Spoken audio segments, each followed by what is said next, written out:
আমার নতুন একটি ভিডিওতে আপনাদের প্রত্যেককে স্বাগত জানাচ্ছি। আশা করছি প্রত্যেকে খুব ভালো আছেন। এখন বাজে সকাল 11টা, আমার স্নান হয়ে গেছে। আর আজকে শুভ রথযাত্রা।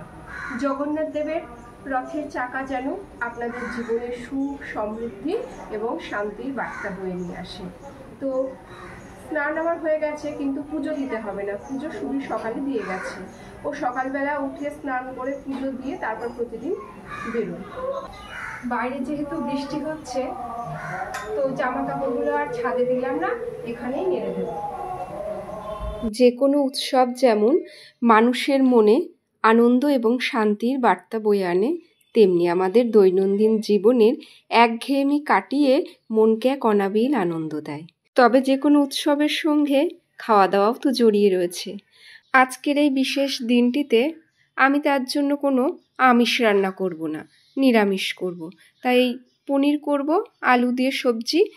আর পনিরটা এর জন্য টুকরো টুকরো পিস করে কেটে নিচ্ছি। আর এই যে এপাশে উচ্ছে কেটে নিয়েছি চাকচাক করে। উচ্ছেটা আমি খানিকটা ডালে দেব আর খানিকটা ভাজা করব। আর বেশ দেরিও হয়ে গেছে, ঝটপট করে রান্নাটা সেরে নিই।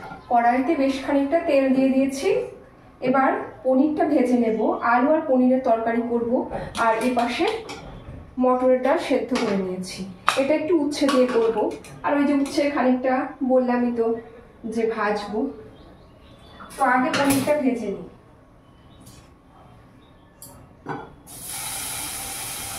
পনিরটা বড্ড নরম। শুধু পনির করলে কিন্তু অনেক কম সময়ে পনির রান্না হয়ে যায়। তবে আলু দিয়ে করলে একটু সময় লাগে, কারণ আলুটা একটু ভেজে নিতে হবে। তো তাড়াতাড়ি করে সেরে নিই রান্নাটা, আবার তো দুপুরবেলা বেরোতে হবে। পনির রান্না হয়ে গেছে। এটা করছি এখন ভেন্ডি সর্ষে পোস্ত দিয়ে ঝাল। আর ডালও হয়ে গেছে, শুধুমাত্র এখন নামানোর টাইম হয়ে গেছে, তো একটু উচ্ছে দিয়ে দিন করে। আর বৃষ্টিও থেমে গেছে রান্না করতে করতে। মাঝে মাঝে বৃষ্টি হচ্ছে। আসলে বর্ষাকালে তো এটাই বৈশিষ্ট্য, যে মাঝে মাঝে বৃষ্টি, আবার মাঝে মাঝে রোদ উঠবে, মনে হয় না যে একটু আগেই বৃষ্টি হয়ে গেল। বাবানের খাবারটা বেড়ে দিয়ে আমি একটু নিচে যাব। তবে কি রান্না করেছি একটু দেখাই। আমি করেছি এখানে উচ্ছে ভাজা আর পোস্ত ছিটিয়ে আলু ভাজা। আর বাবান যেহেতু ভেন্ডির তরকারি খাবে না, তার জন্য ওকে দিইনি। আর আলু দিয়ে পনিরের সবজি আর ওই ডাল, আর একটু স্যালাড আর লেবু দিয়েছি, ব্যাস। আমাদের প্রতিবেশী কয়েকটা বাচ্চা, ওরা রথ টানছে। চলুন একটু দেখে নিয়ে আসি। আর আমি একটু যাই ওদের সঙ্গে। ঠিক আছে, টান রথটা টান। আমাদের সামনের বাড়ির গপু, ও রথ দেখে ভয় পাচ্ছে বলে টানছে না। আর আমার ভিডিও করা দেখে ওরা রথ টানা বন্ধ করে দিয়ে রাস্তার মাঝে দাঁড়িয়ে পড়েছে। আমি একদম সাজুগুজু করে রেডি হয়ে গেছি। এখন যাব রথ টানতে। এই আমাদের বাড়ি থেকে বেশি একটা দূর নয়। তো ওখানে মন্দির থেকে, পাশে মন্দির আছে একটা, তো ওই মন্দির থেকে রথ যাবে মাসির বাড়িতে। তো আমরা আমাদের পাড়ার সবাই, মানে কাকিমা বা বিভিন্ন সম্পর্কের যারা হন, সবাই একসঙ্গেই যাব। তো চলুন। মন্দিরটিতে পৌঁছাতে আমাদের 4-5 মিনিট মতো লাগলো হাঁটা পথে। তবে আজকে ভালো করে মন্দিরটা দেখাতে পারলাম না। দেখতেই তো পাচ্ছেন সামনে প্যান্ডেল করা রয়েছে, রাস্তার ওপরেই মন্দিরটা। এপাশে দেখুন এখন প্রস্তুতি চলছে জগন্নাথ দেবকে মাসির বাড়ি নিয়ে যাওয়া হবে বলে। আমি যে আমার প্রতিবেশী কাকিমা জেঠিমাদের সঙ্গে এসেছিলাম তাদের একটু দেখাই। ওরা একটু জায়গা করে বসে গেছে। দেরি হবে বলুন কাকিমা, এখনো সাজিয়ে ওরা একটু বসুক, বরং আমি একটু মন্দিরের ভিতরটাতে আপনাদের ঘুরিয়ে নিয়ে আসি। আর আমিও একটু জগন্নাথ দেবকে দর্শন করে আসি এবং প্রণামটা সেরে আসি। চলুন। এই মন্দিরে প্রতিদিন 3 বেলা করে যেমন ভগবানকে সেবা নিবেদন করা হয়, তেমনি নিত্য কিন্তু পাঠ কীর্তন হয়। তবে বছরে 2 বার বেশ বড় করে উৎসব হয়, সেটা হচ্ছে রথযাত্রা এবং দোল উৎসব। যেহেতু এখানে রাধাকৃষ্ণের মূর্তিরও পুজো করা হয়।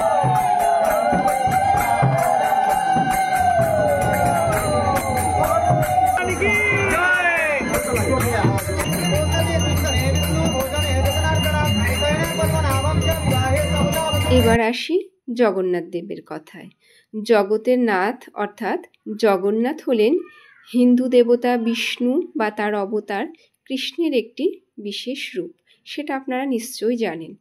যে সমস্ত নিয়ম নীতি পালন করতে হয় সেগুলো করে জগন্নাথ দেবকে রথে উপবিষ্ট করার জন্য নিয়ে যাওয়া হচ্ছে। জগন্নাথ দেবকে ঘিরে যে সমস্ত উৎসব পালন করা হয়, রথযাত্রা হলো সবচেয়ে জনপ্রিয় উৎসব। প্রত্যেক বছর আষাঢ় মাসের শুক্লাপক্ষের দ্বিতীয় তিথিতে রথযাত্রা অনুষ্ঠিত হয়ে থাকে। রথযাত্রা কেবলমাত্র যে একটা ধর্মীয় উৎসব তা কিন্তু নয়, বরং এটি ভক্তদের মিলন এবং ভালোবাসার উৎসব। দেখুন, আমরা সবাই মিলে নাচানাচি করতে করতে সামনের দিকে এগিয়ে চলেছি। এটাই তো মিলন উৎসবের সার্থকতা, তাই না বলুন?